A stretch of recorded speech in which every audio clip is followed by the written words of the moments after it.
नमस्कार, capital TV देख रहे हैं आप। मैं हूं आपके साथ पूजा। ब्रेकिंग नाउ में बड़ी खबर आपको बता रहे हैं। इजराइल का सबसे बड़ा दुश्मन आतंकी संगठन हमास चीफ इस्माइल हानिया की मौत हो गई है। इनकी मौत आज तड़के सुबह बताई जा रही है। मौत जो हुई है वो तेहरान में हुई है। तस्वीरें आपको दिखा रहे हैं।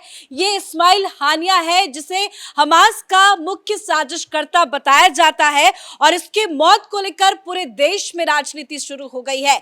तो आखिर क्यों मौत हुई है, कैसे इस पूरे घटना को अंजाम दिया गया, क्योंकि बताया ये जा रहा है कि जहां पर ये रुका हुआ था वहां पे तड़के सुबह मिसाइल अटैक किया गया और हानिया के साथ साथ उसके बॉडीगार्ड की भी मौत हो गई है। तो क्या एक ये साजिश रची गई? इससे जुड़ी तमाम बड़ी अपडेट आपको बताएंगे। मेरे साथ जुड़े हैं कैपिटल टीवी के editor in chief doctor Manish Kumar. Haniya की मौत के पीछे किसका हाथ है? क्या इजराइल ने मार गिराया? देखिए, इजराइल नहीं मारा है और सवाल ये है कि इजराइल को मालूम कैसे चला कि तेहरान में किस जगह पे वो वहाँ पे मौजूद है। मतलब ईरान के अंदर CIA और मोसाद के लोग थे जिन्होंने इसके लोकेशन के बारे में बताया और ये समझ लीजिए कि दुनिया का एक ड्रेडेड क्रिमिनल है। ये बहुत बड़ा टेररिस्ट है। हमास एक टेररिस्ट ऑर्गेनाइजेशन है और उसका ये चीफ है। ये कोई ओसामा बिन लादेन से कम नहीं है और इसको इजराइल ने घुस के मारा है तेहरान के अंदर। इसके रेमिफिकेशन पे मैं जाऊंगा, लेकिन इस शख्स के बारे में जो जानना और समझना जरूरी है। ये यूनाइटेड नेशन के जो डिक्लेयर्ड टेररिस्ट की जो लिस्ट है उसमें शामिल है। लेकिन आप देखिए कि ईरान में ये राष्ट्रपति का शपथ होने वाला था, वहाँ पहुँचा हुआ है। ये नेगोशिएशन करता है, ये कतर में रहता है, ये रहता कतर में है। और ये जो 7 अक्टूबर 2023 को इजराइल के अंदर जिस तरह का कोहराम मचाया गया 1200 सिविलियंस के साथ, जो इन लोगों ने मौत का खेल खेला, यही उसका मास्टरमाइंड है।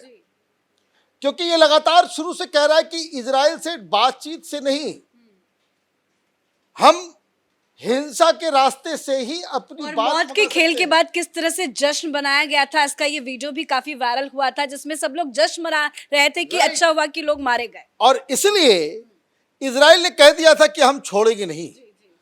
पिछले 24 घंटे के अंदर हिजबुल्लाह का चीफ कमांडर और हमास का चीफ, ये दोनों जो है 72 हुरों के पास भेज दिए गए हैं कि आप जाएं। अब दुनिया में आपका जो है कोई काम नहीं है, पृथ्वी के ऊपर आप जाएं। अब दिक्कत क्या है? देखिए, इसकी मौत के बाद से हिंदुस्तान में भी इस तरह के जो कट्टरपंथी हैं वो शुरू हो गए हैं। उसको शहीद बता रहे हैं, मार्टायर बता रहे हैं, पता नहीं क्या क्या बता रहे हैं। अब ध्यान रखिएगा, अगले जुमे को जो है इसकी शान में जो है लोग जुलूस भी निकालेंगे, महापुरुष इसको बनाएंगे। कुछ लोग ऐसे भी थे यहाँ पे हिंदुस्तान के अंदर में जो ओसामा बिन लादेन के मारे जाने के बाद यहाँ पे बकायदा शोक जुलूस निकाला था कि बहुत बुरा हुआ। आप ये भी समझ लीजिए, हिंदुस्तान के अंदर ऐसे भी कट्टरपंथी लोग मौजूद हैं। ये अल बगदादी, ये जो ISIS का जो चीफ था, जो स्थापक था, उसको इस देश के 300 मौलानाओं ने चिट्ठी लिखकर ये कहा था कि हम आपको खलीफा डिक्लेयर करते हैं, आप हमारे खलीफा हो। ये इस तरह की चीजें पूरी दुनिया भर में। लेकिन अभी मामला ये गंभीर हो गया है ईरान के लिए और इजराइल को, नेतन्याहू को सैल्यूट करना पड़ेगा कि आपने किस तरह का बिल्कुल क्लिनिकल सर्जिकल स्ट्राइक किया कि ऑन द स्पॉट आपने उसको मार गिराया। यह व्यक्ति जिसको आप देख रहे हैं, इसका पूरा खानदान आज खत्म हो गया। 13 बच्चे थे इसके और हर हमले में, पिछले 7-8 हमले में इसके पोता पोती भी गायब, 13 बच्चे भी गायब और ये आखिरी बचा हुआ था बॉडीगार्ड के साथ। आज ये इसको 72 हुर के पास भेजा गया है। अब कहाँ ये घटना घटी? ईरान के अंदर में। इजराइल को इसलिए शाबाशी देनी है क्योंकि अगर ये व्यक्ति नहीं मरा होता, अभी तो आप कह सकते हो कि भाई हम तो टेररिस्ट को मार रहे थे, ये डेजिग्नेटेड टेररिस्ट है, और अगर इसमें इसकी मौत नहीं होती तो क्या होता? ये कहा जाता कि इजराइल ने ईरान के ऊपर अटैक कर दिया। अभी ईरान के अंदर उनकी जो अपनी सिक्योरिटी काउंसिल है, जो आगे की रणनीति बनाएगी, उसमें बातचीत चल रही है। बातचीत चल रही है, इसका मतलब क्या हुआ? इसका मतलब ये हुआ कि ईरान जो है अब चुप बैठ जाएगा। उसके पास न पैसे हैं, ना टेक्नोलॉजी है, ना ताकत है, ना हैसियत है कि वो इजराइल के ऊपर हमला करे। इजराइल क्या करेगा? इजराइल ने दोनों कमांडर्स को मार दिया, गाजा को खत्म कर दिया, गाजा सपाचट बिल्कुल खत्म कर दिया उसको। अब इजराइल की तरफ से ये कहा जाएगा कि हमारा मिशन जो है पूरा हो गया, अब हम बातचीत करने को तैयार हैं। आप इस चीज को समझिए कि डिप्लोमेसी किस तरह से चलेगी। बहुत सारे लोग टेलीविजन चैनल पे चला रहे हैं कि थर्ड वर्ल्ड वॉर शुरू हो जाएगा, इस्लामिक वर्ल्ड खड़ा हो जाएगा, ये हो जाएगा। कुछ नहीं होने वाला है।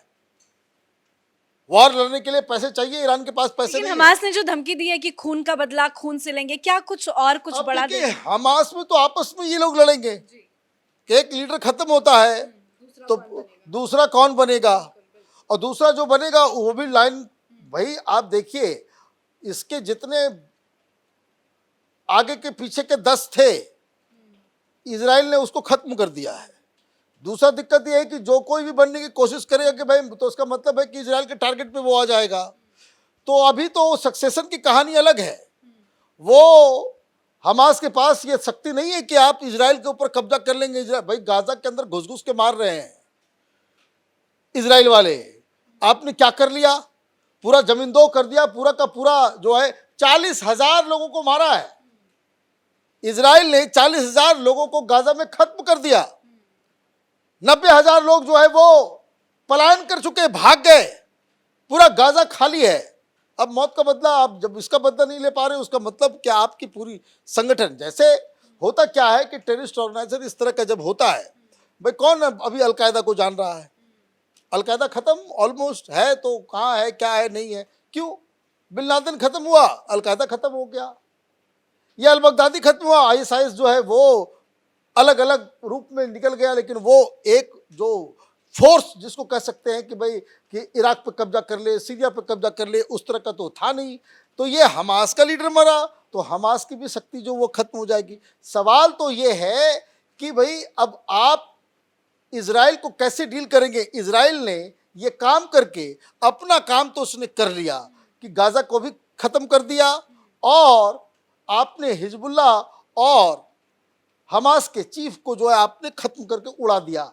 अब ये लोग कह सकते हैं कि हम बातचीत करने को तैयार हैं। लेकिन इजराइल ने तो पूरी प्लानिंग के साथ, क्योंकि बताया जा रहा है कि जहां पे ये हानिया रुका हुआ था वो बहुत सिक्योर्ड प्लेस था, क्योंकि शपथ ग्रहण में जाना था और 150 ही किलोमीटर की दूरी पे राष्ट्रपति भवन था। तो ऐसे में मारा जाना, इसको लेकर भी सवाल खड़े हो रहे हैं। और जो हमारे देश में इसको लेकर राजनीति कर रहे हैं, चाहे वो फिलिस्तीन के समर्थक हो या मुस्लिम संगठन हो, इसको गलत बता रहे हैं। क्या राजनीति और ज्यादा बड़ी? देखिए, बहुत सिक्योर जगह नहीं था वो। तेहरान में जहां ये रुका हुआ था वो सिक्योर जगह, बहुत सिक्योर जगह नहीं था। दुनिया में सबसे सिक्योर जगह पे था ये। इससे बेहतर जगह इसके पास कहीं नहीं था कि ईरान के तेहरान में आप अंदर जो है। अच्छा, मैं आपको बता दूं, ये हमास का जो चीफ है, ये गाजा के और फिलिस्तीनियों को तो मरवाता है, उनको टेररिस्ट बनवाता है। ये खुद 500 करोड़ का जो है वो मालिक है, और ये जो मारा गया है तेहरान में भी इसका घर है, वो अपने घर में मारा गया है। वो कब आएगा, कब जाएगा, क्या करेगा, नहीं करेगा, ये ईरान के अंदर से ही किसी ने इसके लोकेशन का पता दिया, और उसके बाद ये क्लिनिकल सर्जिकल स्ट्राइक जिसको कह सकते हैं वो किया गया। अभी तो अब आप जब यहाँ पे सिक्योर नहीं हो, ये कतर में भी रहता है, दुनिया जहान में इसका जो है वो अपना घर हर जगह है। तेरे बच्चे थे, सब खत्म हो गए, सारी चीजें। अब दिक्कत क्या है कि ईरान क्या करेगा। ईरान को तो रिस्पॉन्ड करना चाहिए और करना पड़ेगा, अदरवाइज क्या होगा कि इस्लामिक वर्ल्ड के अंदर और ईरान के अंदर खुद जो वहाँ की सरकार है उसकी साख जो है वो दांव पे लग गई है कि भाई घुस के मार दिया।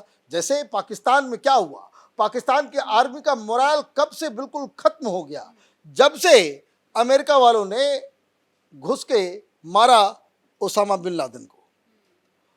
तो वहां पे जनता क्या कह रही है कि भाई हमारी आर्मी क्या कर रही है, हमारे इतने बड़े जिहादी को मरने दिया। तो कई कई थ्योरी निकलने लगती है। अब तो ईरान के लोग भी पूछेंगे भाई किसने लोकेशन दिया, ये जानकारी इजराइल तक पहुंची होगी, वो तो पहुंची, वो ईरान के अंदर से ही पहुंचाई गई। CIA का क्या रोल है। अब दिक्कत क्या है कि जैसे ही आपने कांड कर दिया, ये ठीक वैसा ही है कि आपने कांड कर दिया, आपने मार दिया, सब कुछ हो गया, अब पूरी दुनिया में एक खबर फैल गई। अब पूरी दुनिया जो है कि एस्केलेट नहीं करना है, वॉर को आगे नहीं बढ़ाना है, इसमें डिप्लोमेसी का जो है रोल शुरू हो जाएगा। तो मुझे लग रहा है कि आगे आने वाले दिनों में इजराइल अब शांति मार्ग पर चलेगा कि हमने अपना काम कर लिया, चलो। नेतन्याहू की सेना को शाबाशी देनी और हाँ, वो शाबाशी देना चाहिए कि आपने टारगेट देखिए, जो 7 अक्टूबर 2023 को हुआ, तो कोई भी एक जिसको कह सकते हैं कि आत्मसम्मान वाला मुल्क यही करेगा कि आप अपने छोटे छोटे बच्चों को, बच्चियों को, महिलाओं को इस तरह से गाजर मूली की तरह वो लोग जो मार रहे थे, उसका अगर आप बदला नहीं ले सकते, हर जगह मनमोहन सिंह तो होगा नहीं कि पाकिस्तानी आए, मुंबई में घुस गए, गोलियां चला दी, लोगों को मार दिया। और हिंदुस्तान की सरकार उस समय मनमोहन सिंह ने कह दिया कि भाई हम एक्शन नहीं ले, इसलिए क्योंकि फिर ये जो है वो हिंदुस्तान में कुछ लोगों को बुरा लग जाता। आप रिटेलिएट नहीं करेंगे तो आप दुश्मनों को उसका मनोबल बढ़ाएंगे। इजराइल ने बिल्कुल सही तरीके से रिटेलिएट किया, उनका मिशन जो है आज अकम्प्लिश हो गया और अब शांति वार्ता के लिए इजराइल अब आगे आ सकता है, लेकिन इसमें फजीयत होगी ईरान की, फजीयत होगी तुर्की की, जो तमाम वो अभी देखिए पाकिस्तान में बवाल मचेगा कि पाकिस्तान को जो है इजराइल के ऊपर हमला करना चाहिए, न्यूक्लियर बम और ये वो तमाम तरह की चीज़ें हैं। इमोशनल इशू बना करके कुछ लोग इसका फ़ायदा उठाएंगे, लेकिन आज जो हुआ ये सही तरीका है कि आप टेररिस्ट ऑर्गेनाइजेशन से कैसे डील करते हैं। इजराइल ने रास्ता दिखाया है, हिंदुस्तान को भी यही रास्ता फॉलो करना चाहिए। धन्यवाद सर अपडेट के लिए। तो नेतन्याहू की सेना ने बड़ी चालाकी के साथ हानिया पर अटैक किया है। मिसाइल अटैक के जरिए तेहरान में हमास का जो चीफ है इस्माइल हानिया वो मारा गया है, जिसको लेकर पूरे देश में जो है वो राजनीति शुरू हो गई है। मुस्लिम संगठन जो है वो इसको लेकर विरोध जता रहा है, मुस्लिम देशों में भी इसको लेकर काफी ज्यादा हलचल बढ़ गई है। तो वहीं हमारे देश में हानिया को शहीद बताया जा रहा है। इस बड़ी खबर में मेरे साथ फिलहाल इतना ही। कैमरा पर्सन अशोक के साथ मैं पूजा, कैपिटल TV।